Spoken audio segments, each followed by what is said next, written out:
చైనాలోని షాంగ్జీ ప్రావిన్స్లోని వేలాడ ఆలయాన్ని ఒక వ్యక్తి నిర్మించాడని పురాణాలు చెబుతున్నాయి. 1500 సంవత్సరాల తర్వాత కూడా అది ఇప్పటికీ నదీ గర్భం నుండి దాదాపు 300 అడుగుల ఎత్తులో ఉన్న కొండ అంచున వేలాడుతూ ఉంది. ఈ టెంపుల్ 50 మీటర్ల కంటే ఎక్కువ ఎత్తులో జిన్స్కియా జార్జ్ యొక్క పశ్చిమ కొండపై వేలాడుతూ ఉండటం వల్ల దీనిని హ్యాంగింగ్ మొనాస్టరీ అని పిలుస్తారు. అసలు ఇలాంటి భవనం చాలా సంవత్సరాలుగా గాలులు అలాగే తుఫాను ఎలా తట్టుకున్నది అన్నది ఒక మిస్టరీ. ఇది ఒక నిర్మాణ అద్భుతం.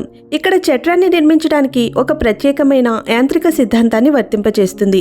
శిలలోకి శిలలను పునాదిగా సగం చొప్పించడం వల్ల వెనుక ఉన్న స్టోన్ దానికి సపోర్ట్గా మారుతుంది. కింద నుండి చూస్తే ఇది గాలిలో కూలిపోయిన కోటలా కనిపిస్తుంది.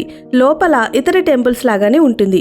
ఇక్కడ ఉన్న సెకండ్ స్పెషాలిటీ ఏమిటంటే రాగి, ఇనుము, టెర్రాకోట ఇంకా రాతితో చేసిన దాదాపు 80 శిల్పాలు ఉన్న 40 హాల్స్ ఇంకా క్యాబినెట్స్ ఉన్నాయి. ఇక్కడ ఇలాంటి నిర్మాణం ఎందుకు నిర్మించారంటే చాలా రీజన్స్ అయితే ఉన్నాయి.